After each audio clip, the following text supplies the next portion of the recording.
কিন্তু 3-4 দিন আগে জানলাম উনি মুসলিমের ছেলে।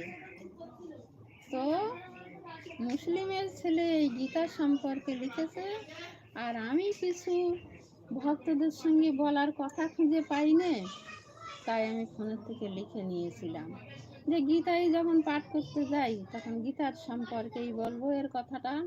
কিন্তু একজন মুসলিমের ছেলে, বাদশা তার নাম, সেই লিখেছে, সেই লেখে ইউটিউবে সে প্রচুর গান করে, সব আমাদের বৃন্দাবনের কথা নিয়ে গান করে, রাধা কৃষ্ণের কথা নিয়ে গান করে।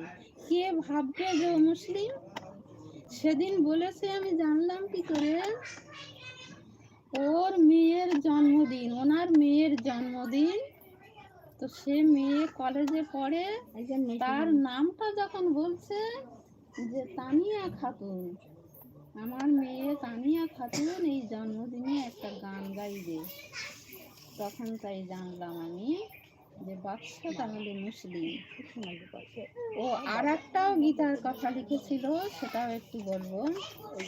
গীতা গঙ্গা, গীতা সত্যা, গীতা সাবিত্রী সীতা, ভ্রান্তি নাশিনী গীতা, ব্রহ্মবিদ্যা ত্রিসন্ধ্যা। ভ্রান্তি নাশিনী কেন? ভ্রান্তি মানে হলো ভুল, আমাদের ভিতরে যে ভুল আছে সেই ভুল ভেঙে দেয় এই গীতা। তাই গীতাকে উনি এখানে বলেছে ভ্রান্তি নাশিনী, সম্মান দিয়েছে।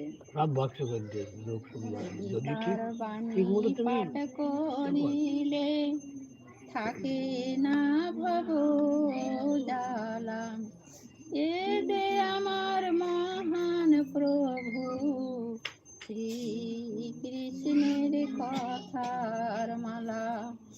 ওই কুরুক্ষেত্রে গীতার জ্ঞানে অর্জুন পেল যে শিক্ষা। গীতা গঙ্গা, গীতা সত্যা, গীতা সাবিত্রী সীতা। বলছেন তুমি আমি শ্রেষ্ঠ মানুষ ওই মহান প্রভুর গড়া। আমাদের শ্রেষ্ঠ মানুষ রূপে গড়েছেন তিনি, আমাদের বিশ্বপিতা অনাদির আদি গোবিন্দ।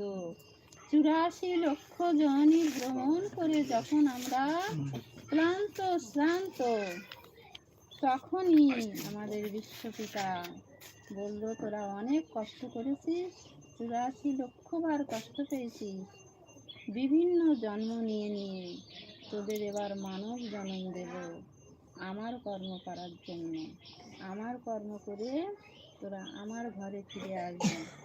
তাই বলছে তুমি আমি শ্রেষ্ঠ মানুষ সেই মহান প্রভুর গড়া। ওই শেষের দিনে দিতে হবে ধরা, সেই মানুষের হাতে ধরা। তুমি আমি শ্রেষ্ঠ মানুষ সেই মহান প্রভুর গড়া, আর শেষের দিনে দিতে হবে সেই মানুষের হাতে ধরা। যতই সাল চাকরি করে না কেন, গীতা জ্ঞান মঞ্জরি ভগবত গীতা। বলছে গীতায় যে শ্রেষ্ঠ জনম মনুষ্য জনম, সেই জনম যখন দিয়েছে আমাদের বিশ্বপিতা, তো এই গীতার আরাধনা করো, গীতার উপাসনা করো। ভাগে ভাগে কিচ্ছু করার সময় নাই আমাদের।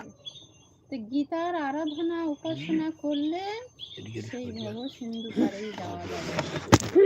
তাই বলছে শূন্য হাতে ভবে আসা, শূন্য হাতে শ্মশান চিতা। শূন্য ছিল তোমার ঝোলা, আশা কিংবা যাওয়ার বেলা। হাতে ভবে খাটিয়ে